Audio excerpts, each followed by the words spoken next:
नमस्कार दोस्तों, आपका स्वागत है एक नए एजुकेशनल वीडियो में। अच्छा खासा नया सेटअप लगा के रखा है एंड बहुत दिनों से मैं ऐसे टाइप के वीडियोस बनाने की कोशिश करने वाला था एंड फाइनली एक बेसिक लेवल का सेटअप हमारा रेडी है। तो आज के वीडियो का टॉपिक आपको तो पता ही होगा, that is nothing but the stop loss. But stop loss के तरफ जाने के लिए स्टॉप लॉस का महत्व समझना जरूरी है। और स्टॉप लॉस का महत्व आपको तभी पता चलेगा जब आप एनिमीज के ऊपर फोकस रखोगे। ठीक है, इधर मैंने 4 सबसे बड़े एनिमीज को लिस्ट आउट करा है ट्रेडिंग करियर में से। ठीक है, ट्रेडिंग करियर सारे लोग ट्रेडिंग करना चाहते हैं, बट सबसे बड़े एनिमीज कौन से है ये समझ नहीं पाते। तो अभी एक एक करके हम इन एनिमीज को सबसे पहले समझेंगे, उसके बाद आपको इंपॉर्टेंस पता चलेगा एसएल का। ठीक है, सबसे पहला होता है ओवर ट्रेडिंग। ठीक है, ओवर ट्रेडिंग का सिंपल मतलब क्या है? आप बहुत ज्यादा ट्रेड्स लेते हो एक ही दिन में या एक शॉर्ट इंटरवल के टाइम में। ठीक है, देन होता है बिग लॉस, देन होता है capital wipe out, and then unfortunately this is the worst case. ठीक है, एंटायर नेट वर्थ आपकी वाइप आउट हो सकती है अगर आपने एसएल को रिस्पेक्ट नहीं दिया। ठीक है, ऑलवेज रिस्पेक्ट योर एसएल। बाकी के वीडियोस रिस्क मैनेजमेंट के ऊपर या बाकी और टाइप्स की, भाई कैसे ओवर ट्रेडिंग को कंट्रोल करना है, कैसे रिस्क मैनेज करनी है, वो सारी चीजें बाद में आएंगी। बट सबसे पहले एसएल क्या है, एसएल के साथ हमारा रिश्ता कैसा होना चाहिए, इसके रिलेटेड ये वीडियो है। ठीक है, entire capital wipe out, this is the worst case. ठीक है, मैं पूरा का पूरा यूट्यूब पे आने का पर्पज ये है कि भाई जितना हो सके, जितना मेरा एक्सपीरियंस है उतना आपको सिखा के आपका कैपिटल वाइप आउट तो ठीक है, अगर आपने 10,000 ही लेके आए हो मार्केट में। ठीक है, 10,000 रुपए लेके आए हो या 1 लाख रुपए लेके आए हो, तो ये वाइप आउट होना इतनी बुरी बात नहीं है। ये हो सकता है, ये एक बार हो सकता है, 2 बार हो सकता है, 3 बार हो सकता है, depending on how much capital you are bringing into the market. ये इतनी बड़ी बात है नहीं। बिग लॉस भी होंगे, ओवर ट्रेडिंग भी होगा, इनिशियली सब कुछ चीजें होंगी, बट चाहे कुछ भी हो जाए दोस्तों, आपकी नेटवर्थ वाइप आउट नहीं होनी चाहिए, नहीं होनी चाहिए, नहीं होनी चाहिए। ठीक है, तो अभी आते हैं एसएल क्यों जरूरी है। ठीक है, एसएल जरूरी इसलिए है कि हमें चाहे कुछ भी हो जाए, हमारी नेटवर्थ वाइप आउट नहीं होनी चाहिए। इसीलिए एसएल जरूरी है, इसीलिए सारा रिस्क मैनेजमेंट जरूरी है, इसीलिए हम पूरा का पूरा स्टडी करते हैं कि भाई एसएल कौन से पॉइंट्स का रखूं, कितने पॉइंट्स का रखूं, कितने रुपीज का रखूं।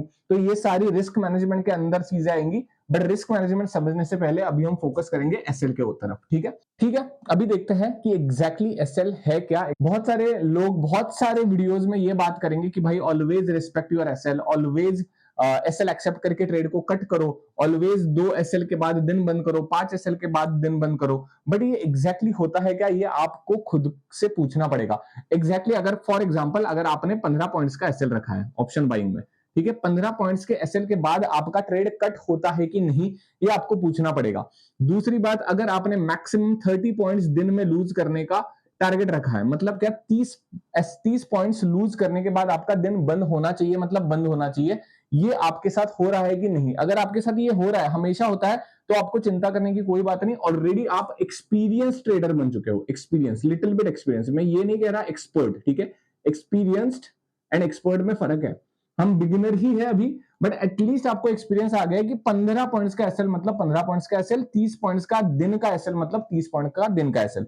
अगर आप अनफॉर्चुनेटली ये नहीं कर पा रहे हो, तो आपका मेजर इशू हो रहा है कि आप एसएल को रिस्पेक्ट नहीं कर रहे हो। ठीक है, कोई ये नहीं बताएगा कि भाई रिस्पेक्ट कैसे करना है एसएल को। तो एसएल को रिस्पेक्ट करने का सबसे बड़ा बढ़िया तरीका कि आपकी रिलेशनशिप फिक्स होनी चाहिए एसएल के साथ। ठीक है, तो एसएल के साथ अपनी रिलेशनशिप फिक्स करने के लिए एक सिंपल टेक्निक है। आप आई गेस बहुत सारे लोग इंश्योरेंस लेते हो। ठीक है, इंश्योरेंस, हेल्थ इंश्योरेंस हो गया, एक्सीडेंटल इंश्योरेंस हो गया, चाहे कुछ भी हो गया, इंश्योरेंस की तरफ सबसे पहले देखते हैं। बाय एनी चांस आप फुल फिट एंड फाइन रहे पूरे 1 साल तक एंड आपने इसको क्लेम ही नहीं करा। ठीक है, क्लेम ही नहीं करा इंश्योरेंस को, इसका मतलब क्या हुआ, आपका जो भी प्रीमियम था 10,000 का होगा, 20,000 का होगा, depending on your age and depending upon family का लिया है तो थोड़ा महंगा होगा। तो इंश्योरेंस के ये चाहे 10,000 हो, चाहे 20,000 हो, चाहे 50,000 हो, ठीक है, आपने क्लेम नहीं किए, आपको जाने की जरूरत नहीं पड़ी हॉस्पिटल में, तो आप इसको एज अ लॉस देखते हो क्या? आपको ऐसा लगता है क्या कि यार नुकसान हो गया 50,000? आप कभी भी ऐसा नहीं सोचते। आप इसको कहते हैं कि भाई इंश्योरेंस की अमाउंट है ये इंश्योरेंस की अमाउंट चाहे चली जाए मुझे फर्क नहीं पड़ता, बट इट इज सेफ। अगर बाय एनी चांस कल जाके कुछ बड़ा एक्सीडेंट होता है, कल जाके कुछ एक बड़ा हेल्थ क्राइसिस आपके फैमिली के ऊपर आपके ऊपर आता है, तब आपको ये इंश्योरेंस हेल्प करता है। इंश्योरेंस चाहे आपका 5 लाख का कवर हो, चाहे आपका 10 लाख का कवर हो, जो भी होगा इंश्योरेंस के रूल्स के हिसाब से आपको वो मिल जाएगा। तो हमेशा हमेशा एसएल को आइदर इंश्योरेंस ट्रीट करना चालू करो। ठीक है, कोई बात नहीं, 15 पॉइंट्स चले गए, ठीक है, 15 पॉइंट्स चले गए तो क्या हुआ, बाय एनी चांस अगर आपने 100 का प्रीमियम लिया है, ठीक है, 100 का प्रीमियम लिया है, आपका 85 का एसएल है, अगर आप 85 पे बुक नहीं कर रहे हो SL, there are high chances ये प्रीमियम जीरो होगा। ऑप्शन बाइंग में ऑप्शन का नेचर होता है जीरो होना। अगर आप कट कर रहे हो इधर ट्रेड को, तो ये बहुत अच्छी बात है दोस्तों। सबसे पहले आपको एसएल को इंश्योरेंस के जैसे देखना चालू करना पड़ेगा, ठीक है। इंश्योरेंस का एग्जांपल समझ आया सबको। दूसरा एग्जांपल समझ लो। अभी दूसरे एग्जांपल में एसएल को बिजनेस कॉस्ट कंसिडर करना चालू करो, ठीक है। अभी अगेन वेरी इजी एग्जांपल, आपने कोई भी बिजनेस सेटअप करा है, आपने एक रेस्टोरेंट का बिजनेस सेटअप करा है, ठीक है, रेस्टोरेंट या चाहे कोई भी बिजनेस आपने, जनरल स्टोर्स, चाहे कोई भी बिजनेस हो आपने खड़ा करा है। अभी आपका ना एक फिक्स्ड कॉस्ट होता है बिजनेस का, चाहे रेस्टोरेंट रन कर रहे हो आप, चाहे जनरल स्टोर्स रन कर रहे हो, इधर कुछ ना कुछ आपको वेटर्स कह लो, कुक कह लो, उनको सैलरी देनी पड़ेगी। उसके बाद जनरल स्टोर्स होता है, जनरल स्टोर्स में क्या कुछ पार्ट्स आ गए, आपने खरीदारी करी, उसके बाद मेंटेनेंस कॉस्ट हो गया, इलेक्ट्रिसिटी हो गया, फलाना ढिमकाना, अगर 2-3 लोग आपके अंडर काम कर रहे हैं तो इनको सैलरीज देनी पड़ती है। तो माय ओनली पॉइंट इज, जब भी कभी आप ऐसा कुछ बिजनेस के बारे में सोचते हो, तब आप ये थोड़ी कहते हो कि यार मैंने ना 2 लाख रुपए की सैलरी प्रोसेस करी मेरे एम्प्लॉयज को, तो मुझे ये लॉस हो गया। कभी भी कोई भी इंसान ऐसे सोचता नहीं है। बट ट्रेडिंग में दिक्कत क्या होती है, आपको एसएल को बिजनेस कॉस्ट की तरफ देखना की आदत नहीं होती। आपको लगता है कि यार मेरे अकाउंट में से ना, फॉर एग्जाम्पल मेरा अभी 10K के आसपास का एसएल होता है, ठीक है, मेरे अकाउंट से 10K चले गए तो मुझे लॉस हो गया। तो यही गलत बात है, लॉस नहीं है, ये बिजनेस कॉस्ट है। एक तो सबसे पहले मैंने इंश्योरेंस का थॉट प्रोसेस आपको समझा दिया, उसके बाद बिजनेस कॉस्ट की तरफ आप इसको देखना चालू करो, ठीक है। तो बिजनेस कॉस्ट का, जब भी कभी आप बिजनेस कॉस्ट इसको कंसिडर करोगे तो आपको पता है, अगर आपने fix set of rules follow करे तो at the end of 1 month कह लो या 1 ईयर कह लो, ठीक है, आपको कुछ लॉसेस होंगे, ठीक है, कुछ एसएल्स होंगे। आई वुड से कितने, अराउंड, अगर आपकी एक्यूरेसी 30% भी है तो 70 एसएल्स होंगे आपके एंड 30 प्रॉफिट्स होंगे, ठीक है। तो मेरा एक ही सवाल है, अगर पूरे साल में 70 एसएल जा रहा है, 30 प्रॉफिट्स मिल रहे हैं, तो ये जो भी है आपका, जो भी इकट्ठा होके जितना भी आएगा 70 इंटू 10 के अगर आप करोगे तो आई गेस 10 के मतलब कितने जीरोस होते हैं यार 10 में, कितने, 7 लाख हो गए, राइट। तो ये 7 लाख मेरा बिजनेस कॉस्ट है, ठीक है। आई होप आप बेसिक मैथ समझ रहे हो। 10K का एक एसएल है, ऐसे आपके 70 एसएल भी पूरे साल के चले गए तो आपका 7L हो गया बिजनेस कॉस्ट एंड 30। अभी अभी ये है रिस्क टू रिवॉर्ड की मजेदार बात। तो अगर बाय एनी चांस आपके 30 भी प्रॉफिट है, बट मेरा प्रॉफिट हो रहा है 30K का, 1:3 का रेशो हम मेंटेन कर रहे हैं, तो डेफिनेटली 30K इंटू 30 कर लो, कितना हो गया, 30K इंटू 30 ऑलमोस्ट 9 लैक्स। इधर से 4 जीरो, इधर का 1 zero, yes 9 lakhs and 3 into 3 I guess 9। तो 9 लैक्स का मेरा प्रॉफिट हो गया एंड 7 लैक्स का मेरा अराउंड लॉस हो गया। तो माय थॉट प्रोसेस इज, मैं आपको जो समझाने की कोशिश कर रहा हूं, ये जो 7 लैक्स आपके चले गए, उसको आपको बिजनेस कॉस्ट कंसिडर करना ही पड़ेगा, तब जाके आप कहोगे कि भाई मेरा पूरा बिजनेस करने के बाद 2L का प्रॉफिट हो गया।